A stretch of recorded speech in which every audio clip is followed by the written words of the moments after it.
Greetings, YouTube. Today we're taking a look at the Camillus titanium bonded Swedge knife. Apologize to fans, it's warm where I am at the moment. Okay, full tang, which it is, I checked. Industrial thick stainless steel blade. I've never heard the two words industrial thick combined before. I've heard industrial quality, industrial grade, but industrial thick is new to me. Chisel tip, 3 times harder than what was it?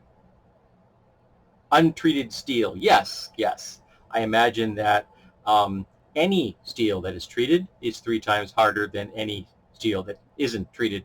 I don't think that has anything to do with the titanium bonded name brand they've got on here. Molded sheath with belt clip included. And if you look here, it shows you on a belt, which is kind of nice. But it also shows you right above it, using the blade to chisel out a cut. So you've made a cheek cut, and it isn't quite the way you want it, so you want to chisel it down, down to the line kind of thing. But yeah, okay. So remember that little image, okay? So here we have the knife in question. It does have a weep hole. There we go. You can see the weep hole.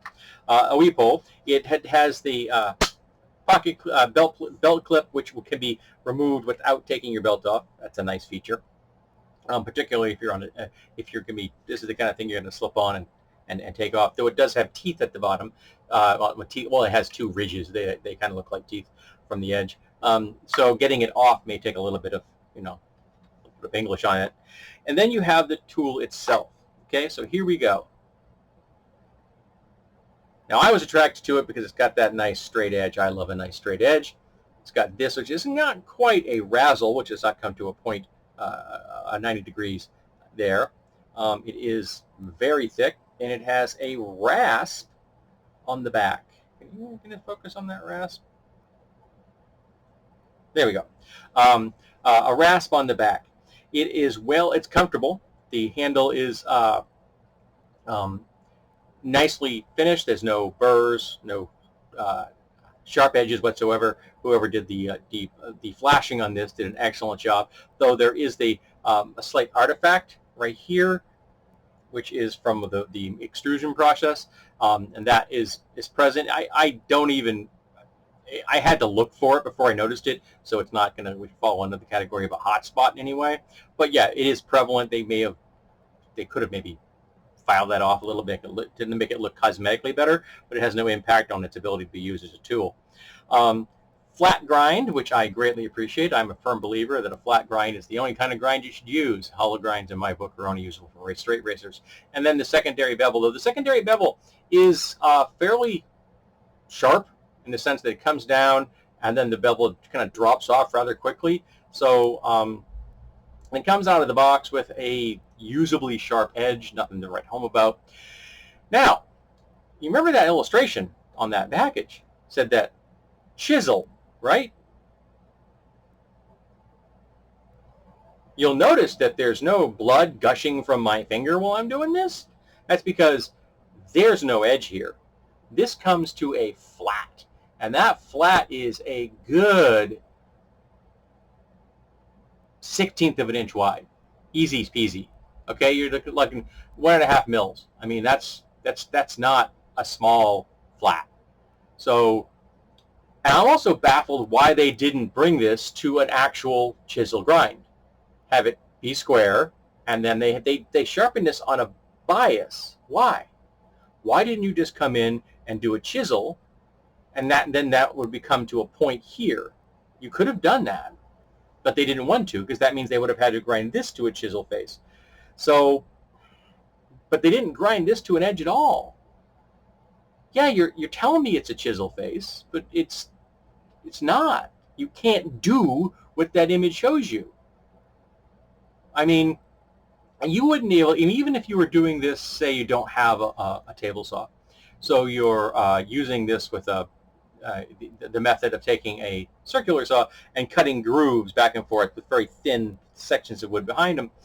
cutting slots, and then you take a tool like this and you go in there and bang, bang, bang, bang, bang with a chisel, and you knock all those out, and then you smooth it out. If it's a really big operation like that, it's called using a slick. The tool's called a slick. These big handles, very sharp. This is not going to do that. This is not a chisel. It is not close to being a chisel. Okay, now we have a rasp. Now the rasp, when you use it, not as comfortable. Why? Because the handle is designed for it in the knife mode, is not designed in the rasp mode. And a lot of the time when you use a rasp, you're doing this. I don't remember ever fisting a rasp like this to use it. No, I can remember like this with a rasp, because I'm trying to, tune up something that's in wood, maybe put a groove into something or clean up I drilled a hole and I want the bottom of the hole to be square. So you put a rasp in there maybe to clean it up a little. All right, that's fine. But yeah, this is not comfortable for that. Also, because it has a rasp, using this for batoning, which is potentially something you could do with a nice big wedge like this, is now suboptimal. Because if you bring whatever you bring down on that, say it's another piece of wood, you're going to be chewing the living crap out of it. It's not just a flat piece of steel, so your hammering device is not going to be overly worn in the process. No, you're just going to gouge the hell out of that, whatever you hit it with. You're going to destroy whatever wood you're using, you're going to destroy it. And you're going to have to use wood because you don't want to destroy your rasp, right? So I question why they put a rasp on here, okay? But now there's the other thing. This is, in theory, supposed to be a tool carried by a tradesman. This weighs 266 grams, 9.4 ounces.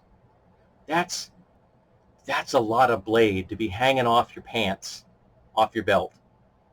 Even if you're wearing a harness, that's still a lot of weight hanging off your harness. All right, that's 9.4 ounces. For what? How often would a tradesman be using this tool? I mean, if you're going to be like scoring wood or something for make a mark, you can use a utility knife for that. And any tradesman's worth their salt is going to have a utility knife either readily at hand or on their body in some kind of, pocket or pouch or something right there. They're going to have that utility knife, not to mention super sharp, real easy to replace. Turn that blade around, goes twice as long. Toss that blade, put a new one in there. No sharpening required. How often do you do cuts that require that much blade on the job as a tradesman?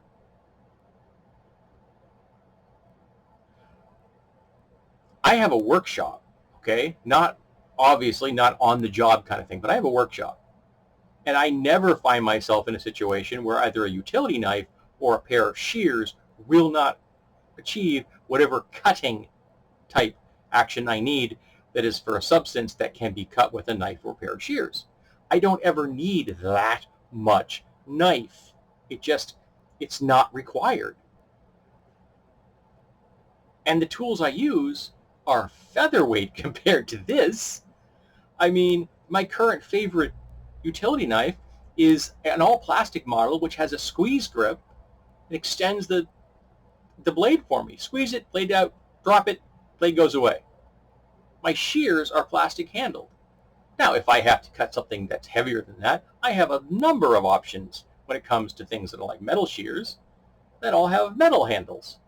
But when it comes to light duty, just a pair of Fisker shears, right through it. Like if I'm doing, paracords or wrap on something or, things like that. Or even cutting through I use a fair amount of webbing, like 2-inch wide webbing in my shop, so I cut through that with a pair of shears, not a problem.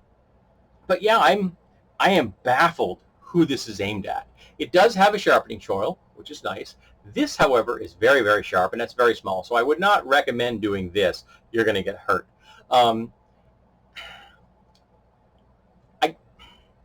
I love the straight face. Absolutely love it. I've always loved that look. The sheep's foot, Warncliffe, Scramasax. I love them all. All right. But this particular model just seems to be a solution looking for a problem to solve. I can't think of any tradesperson that's going to want to carry this on their person. And I found this at a hardware store in their selection of knives and tools that are supposed to be used from people who are at least hobbyists. I'm a talented hobbyist, let's put it that way, when it comes to making stuff. I am not an expert by any stretch of the imagination, but I can't find in my brain any reason I would ever use this in my shop. I can't see any reason I would want to carry it if I were going to carry a fixed blade. And I have no problem with people carrying fixed blade knives in public. That doesn't bother me in the least.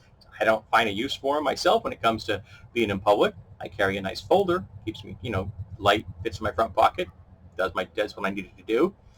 But I see people carrying fixed blades, and it doesn't intimidate me, doesn't bother me. I will occasionally judge if I know they're carrying a really crappy blade, but that's a different matter.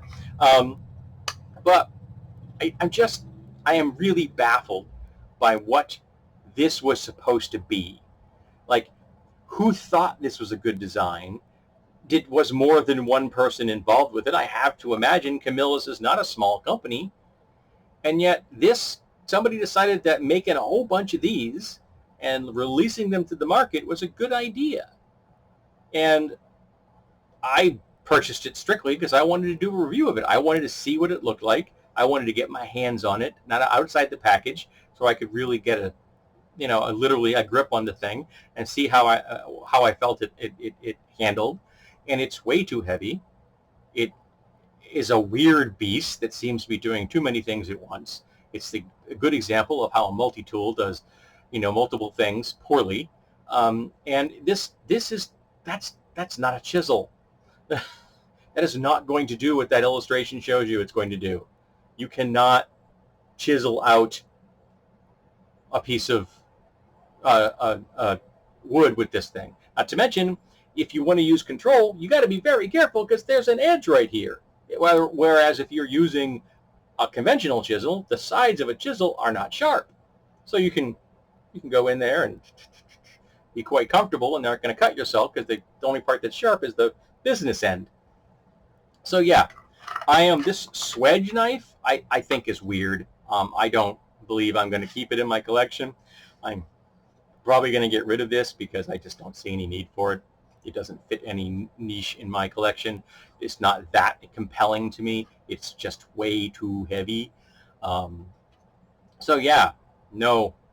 So I want to know, anybody viewing this who looked at this because I'm talking about this Swedge knife, if you own one, how do you use it? What do you use it for? And if you find yourself looking at one in the store, what do you think you want to use it for? I'm hoping you saw this review before you bought it, because it may not meet the needs that you think it's going to meet. It's not going to act as a chisel. It is way too heavy. And I think it's just a strange beast trying to do too many things at once. Get yourself some good shears, a good utility knife, get yourself a decent rasp. There are dedicated tools, all of which can be purchased relatively inexpensively, particularly if you go to like thrift shops, yard sales, estate sales in particular. You can pick up some really nice vintage tools for next to nothing, like $1 or less. So you can find some stuff out there that will fit your needs for very little money, that will be better off, it will serve you better than will this thing. And I cannot fathom what this is supposed to do. I don't get it. I am a bit baffled. So if anybody out there can illuminate me, I'd love to know.